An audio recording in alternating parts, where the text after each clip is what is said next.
नमस्कार, आप देख रहे हैं न्यूज नेशन में हूं पिनाक त्यागी और सुबह के 10 बज चुके हैं और आज आपको बता दें पंजाब की सभी सीटों पर 117 सीटों पर वोटिंग हो रही है। साथ ही यूपी में तीसरे चरण का मतदान हो रहा है। जो खबर हमारे पास आ रही है उसके मुताबिक यूपी में 9 बजे तक 8% वोटिंग हुई है, वहीं पंजाब में सुबह 9 बजे तक 5% मतदान हुआ है। हालांकि पंजाब में कहा जाता है कि वोटर टर्नआउट जो है वो आमतौर पर सुबह वहां की देरी से होती है, तो ऐसे में 12-1 बजे तक जो है वो जोर पकड़ता है, वहां पे मतदान जो है वो तेजी पकड़ता है। लेकिन यूपी में इस बार मतदाता जो है वो घरों से कम ही बाहर निकल रहे हैं। पहले और दूसरे चरण में हमने देखा है, तो इसीलिए हम लगातार अपने तमाम दर्शकों से ये गुजारिश करेंगे कि आप जरूर अपने मताधिकार का प्रयोग करें अगर आपके इलाके में आज वोटिंग हो रही है।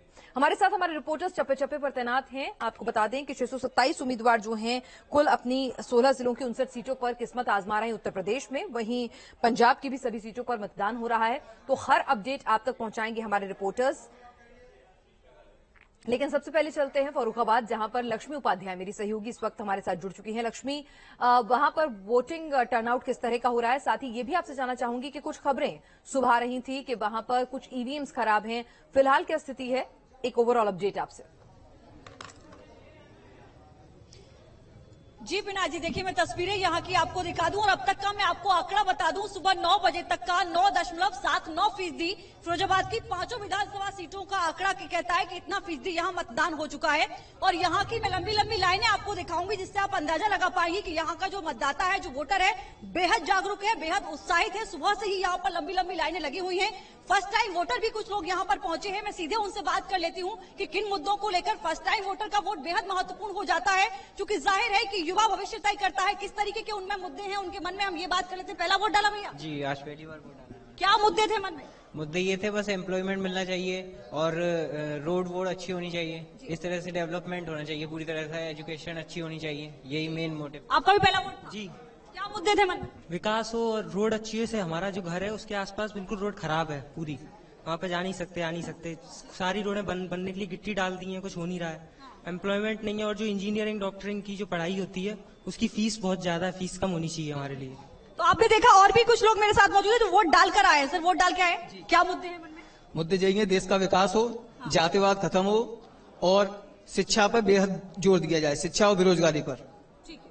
और देखिए बिना जी, ये तो वो वोटर हैं जो वोट डाल के आ गए। मैं उनसे बात करूंगी जो वोट डालने भी जा रहे हैं, इनके मन में क्या कुछ मुद्दे हैं, किन मुद्दों को लेकर ये वोट डालने जा रहे हैं, बूथ पर पहुंच चुके हैं, वीवीएम दबाते समय इनके मन में क्या होगा ये भी समझना होगा। पहली बार वोट डाल रहे, पहली बार तो नहीं, कई बार डाल चुके होंगे आप, लेकिन ये बताइए मुझे कि क्या मुद्दे हैं यहाँ का विकास होना है, समझे, सुरक्षा व्यवस्था होनी चाहिए, कानून व्यवस्था, लॉ एंड ऑर्डर होना चाहिए, ये बहुत ज्यादा जरूरी है। आज हमारी बहन बेटियां जो निडर होकर रोड पे निकल रही हैं, इससे सबसे ज्यादा प्रसन्नता हम लोगों को है। मतलब आपके लिए जो यहाँ का कोर मुद्दा है वो है विकास, सुरक्षा व्यवस्था। कोई जातिवादी नहीं होनी चाहिए, निष्पक्ष काम होना चाहिए। ये नहीं है कि ये सपा वाला, ये भाजपा वाला, ये बसपा वाला, ऐसा कुछ नहीं होना चाहिए।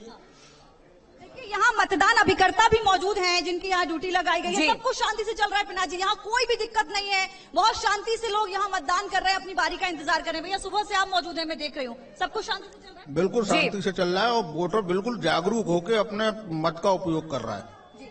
तो देखा पिनाक जी आपने, ये वो गढ़ है। मैं जाऊंगी, बस थोड़ा सा वक्त आप मुझे दें जिसके जरिए मैं आपकी यहाँ की जो राजनीतिक यहाँ का परिप्रेक्ष्य वो मैं आपको समझा पाऊं। यहाँ 2012 और 2017 से यहाँ मनीष असीजा जो कि भारतीय जनता पार्टी के विधायक हैं, वो यहाँ से 2 बार जीते हैं। इससे पहले मैं आपको बता दूं कि 2007 की मैं बात करूं तो यहाँ पर 2007 में बीएसपी को जीत मिली, 2002 में यहाँ समाजवादी पार्टी को जीत मिली। और ये एक ऐसी सीट रही है जिसने निर्दलीय विधायक से लेके हर एक पार्टी को मौका दिया है।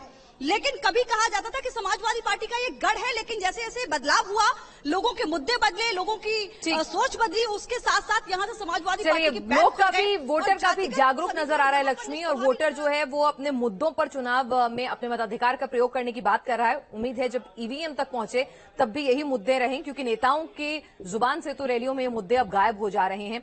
हमारे साथ हमारे संवाददाता विद्यानाथ झा भी इस